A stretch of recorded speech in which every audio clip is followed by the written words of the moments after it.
Welcome back to another episode of 5 Sports. I'm your host, Evan Rudenberg. Alongside me, of course, is Matthew Choi. And today we're breaking down an exciting week of NHL Stanley Cup action, as well as previewing an NBA Finals, which is sure not to disappoint. Matthew, let's get right into it. Let's start with the NHL Stanley Cup Finals, where the Montreal Canadiens are representing Canada, if you want to call it that. And in America, you have the Tampa Bay Lightning representing the Americans over there. It's been a pretty one-sided series so far, but Montreal is alive. So you know the saying in sports, it's never over till the fat lady sings, and the fat lady has not sung on the Montreal Canadiens.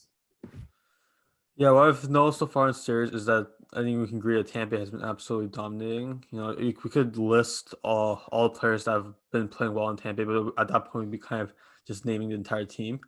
But honestly, credit mostly to Vasilevsky. We came in knowing like he'll be a huge part, the goaltender will be a huge part of this team, and it's proven us right for the most part. Uh, there are players like Tyler Johnson and Blake Coleman, they've been pitching in the series and they've been getting important goals in. But then, of course, the star players like Kucherov, Palat, Stamkos, like what do you expect them to do? They've been delivering, and I think that's still kind of the story of Tampa Bay. This whole playoff series, everyone has been delivering and more. And I think what we see from Montreal is the game that they won last night.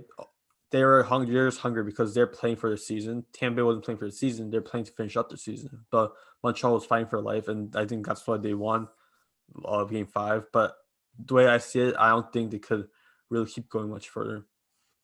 It feels like Montreal knew their fate after game two. Yeah, It kind of felt that way. But the one thing they deserve credit for is out of all the other three Canadian teams, the bums that are sitting at home or on the golf course right now, they haven't thrown in the towel when things got difficult. They're the ones that stood up. They're the ones that embraced the opportunity to be. They're in the Stanley Cup playoffs. Look at the Leafs, what they did. Montreal. No, Montreal, Edmonton was a joke, and Winnipeg against Montreal was probably the worst overall, performance. You could talk about the Leafs and the talent level, not the biggest disappointment, but Winnipeg was just flat out embarrassing against Montreal. The series was over so quickly. I digress, but I just that's one thing that Montreal deserves credit for, especially the heart, the grit. They've really united a fan base. It just feels so similar to what the Raptors did in 2019, kind of bring the whole country together, and that's really what Montreal has done. And it's overall better for hockey, especially in yeah. Canada going forward. It's Having a you huge Canadian know market is always good for the game. exactly. Like personal feelings aside. Exactly. Like we'll root against Montreal, but I mean, I'm not naive to, say it's not good for the sport. I think it's great for the sport, especially in this country. Yeah, It's definitely gonna, motivate other teams, especially in Canada, to, kind of get their act together, maybe, yeah. improve, their own teams. That should be the goal, but it's yet to be determined. Canadian GMs never fail to disappoint in this country, but overall Tampa Bay, it's been it's a special team, and that's what you notice. They really are a special group. They're about to go back to back, and that's something dramatic changes. And it's not easy to go back to back, not in this era. Pittsburgh had a special team because they had generational players and special talents. Tampa Bay has the exact same thing. Kucherov, Braden Point's been lighting it up all series. Stammers. It feels right to see him win the cup. Again, some justice. It feels like it's coming back into the world with good old Stammers winning another one. So Tampa Bay, they're a great team. I have nothing against Tampa Bay other than the fact that they're just too good and too overpowered. And hopefully, as the years start to go, as we start to move on, throughout this decade, then maybe they get progressively worse and someone else maybe takes over just, for a new changing of the guard. They've been around for a while. Steve Eisman's run that team so well since 2010. I mean, they're always competitive. They always have a championship caliber team. And it seems like not yet, but it seems just about done and dusted for them. Yeah, and like you said, they've been a dominant team for the better part of the decade. And like this is this is a prime of a team that's been like a kind of a long time coming, and this is kind of like we saw this like you said Pittsburgh. It wasn't back to back, but we saw this level of dominance with Yeah, Chicago pardon early on. me. You're right. Yeah, Yeah, 2 and 3 years it was for the Penguins. no, it was back to back. It was back to No, back. they went back to Went back. back to back. Yeah, what are you throwing me off here? They did go back to back. I was saying they're back, but I was also comparing Chicago, who wasn't back to back, but they Yes, were still dominant in the early 2010s. Chicago ran the West for quite a while with Patty Kane and Tays, and Yeah, Duncan Keith and the back Corey Crawford. Yeah, iconic team, the 2010-ish Chicago Blackhawks. Unfortunately, beat your Flyers. I remember it must have been a heartbreak for you as a kid. Big learning experience. Big growing up experience. I had that. My sports growing experience where I had to seriously mature was when the Leafs in that 4-1 game. Didn't sleep, cried myself to sleep. Actually, didn't cry myself to sleep. I didn't sleep that night. For first night I didn't sleep. That's how heartbroken I was. So hope you didn't experience that because of the tremendous Blackhawks team earlier this decade. But that was a nice little flashback, a nice little direction we took there. But back to the series, if you have any final words to.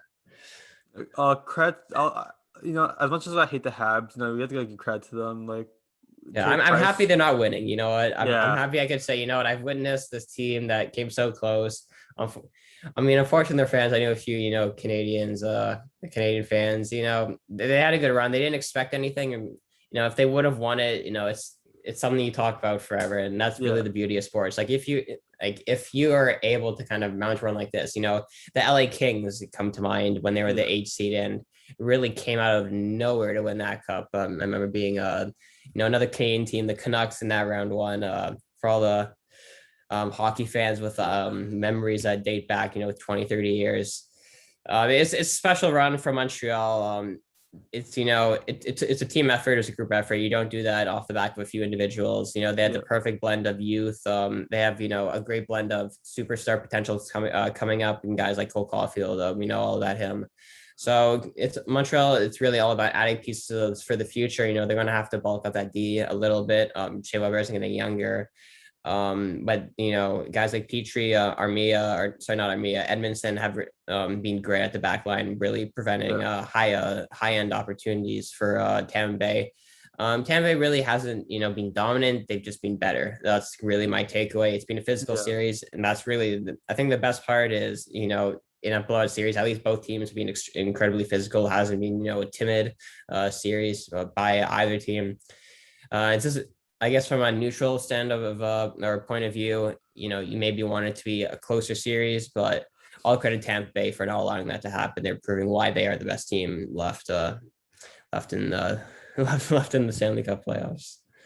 yeah. I completely agree with that. And again, like you said, a lot of credit to Montreal. I don't think I'd be giving as much credit to them if they were winning the series. Funny enough, because I'd be a bit more bitter about that. But seeing how the series is kind of coming to close, but seeing what Montreal's been able to accomplish, given that they're not the most talented team. I think what we know from Tampa Bay and Montreal is even though both teams are playing a lot hard, uh, Tampa Bay is just being the better team because they simply have talents. They're really just a talent mismatch. But that being said, credit for Montreal to even come this far, given like the less talent they Hmm. have, and given the way they play together as a team. They're playing a really good sort of team hockey, and that's was pretty good to see.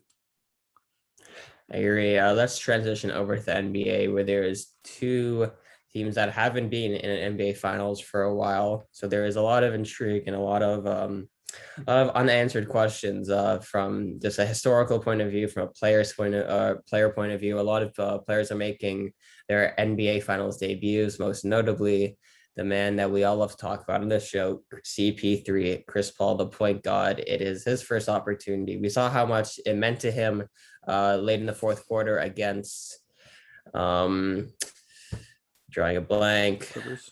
against the Clippers. You see the bond that the players have with Monty Williams. Definitely, um, it's been a long journey for them. No one really had Phoenix in this position, but just like any Chris Paul team, they find a way to overachieve, and they have managed to make it to the NBA Finals. A huge opportunity for Chris Paul. No Giannis for Game One. We could start. With that topic. How much does that hurt Milwaukee Bucks' chances going forward? Because I don't know how likely it is he's going to play at all this series. Doubtful for Game One. It was a scary fall he suffered in the Eastern Conference Finals against Atlanta. Do they have any chance without Giannis? Let's say for the first two games, hypothetically. Do they have any chance to win without Giannis? I'm going to say no. And no, this isn't a like a knock on the Milwaukee Bucks because Chris Middleton and Drew Holiday, they really stepped up in the last few games while Giannis when they had to finish up the series against Atlanta. But with that being said, the Phoenix Uh, Suns are a better team than the Atlanta Hawks, and keep my And I Atlanta think what else Hawks. I think with the one thing you have to remember is no trading as well for the final two Yeah. games. Oh, Or Trae came Trey back for the Young. last one, but he Trey wasn't Young, on. played on one ankle basically. You could Yeah, see how much he was affected. That wasn't Trey Young. You could have thrown me up there and shot from 30 feet. We would have had really the same effect. I mean, he tried, and you have to respect. yeah, He did try to get out that way. You could clearly see he's hurt, and that's not what we've seen from Trey Young throughout this playoffs. The one guy that does get credit or deserves credit on Milwaukee, there's two guys. It has to be Middleton and Holiday. Those two guys yeah, stepped up big time, and those two guys were the game changers.